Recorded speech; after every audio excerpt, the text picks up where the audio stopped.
I am Lou, another episode of My Car Story. I'm here with Jim. Jim, what's your last name? Jim Schaudek. Jim, thank you. Shake my hand there, Jim. All right, good. We're on the right track now. Joey, thank you. Jim, tell us, come on back with me. What do we have here today? We have a 1965 Pontiac Grand Prix. My dad was the original owner. He bought it in July of '65 and drove it daily to 73, and then it sat after he bought a new car, and then started restoring it about 78. And you guys did a great restore on this car. I mean, this car can't look much better. Come on along with me. It's got the hood scoop there. Let's get an overall shot of the side of the car while we got the chance here. And that's a long vehicle. Big car, yeah. So your dad had it, you fell in love with it, or? Yeah, it was a daily driver. We used to tow snowmobiles up the Eagle River, Wisconsin with it. And then always loved the car. And then once I got a little older to start appreciating it, I started bothering him to start fixing it up. And it's a 421, which is the big motor. Correct, 421 tri-power. The tri-power wasn't factory, wasn't original, but we added that later. Which is actually how it did come, though. Correct. Right. Yep, it was an option. So let me ask you this question. Come on with me.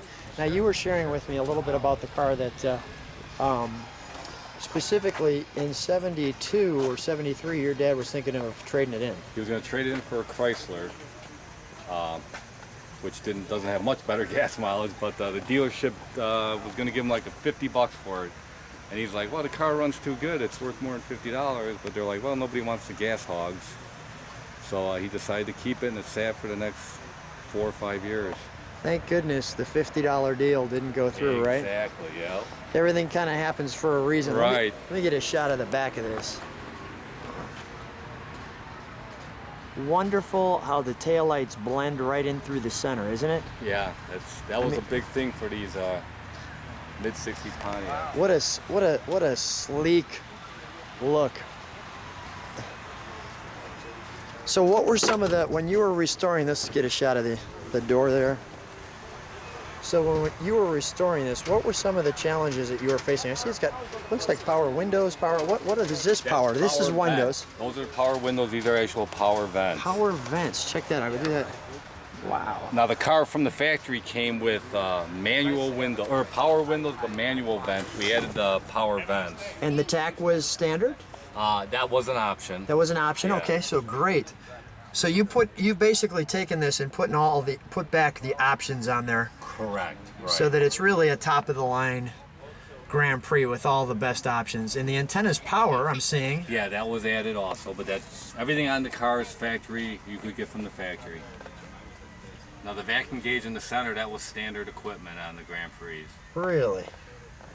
And they've got the clear markings for the ashtray. And is that a tissue dispenser? Tissue dispenser. Right. Was that factory in 65? Did they have those? Yep.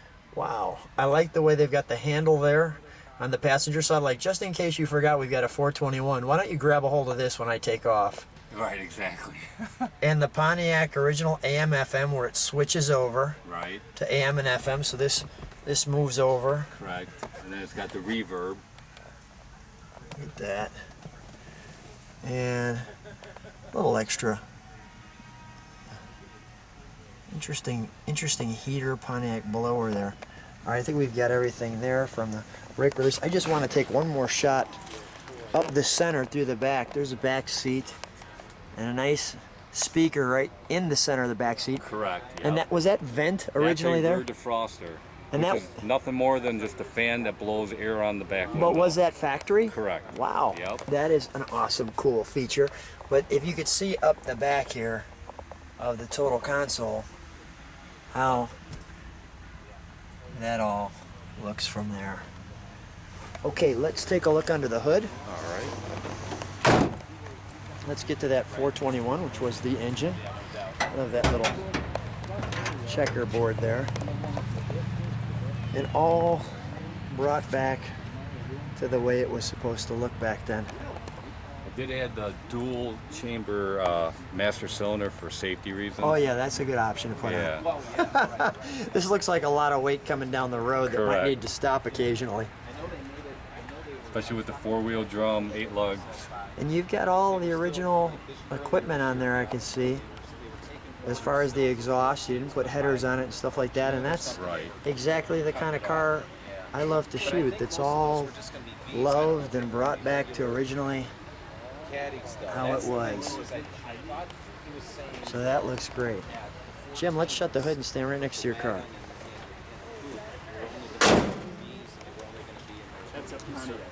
Jim, thanks so much for being on My Car Story. Thank you.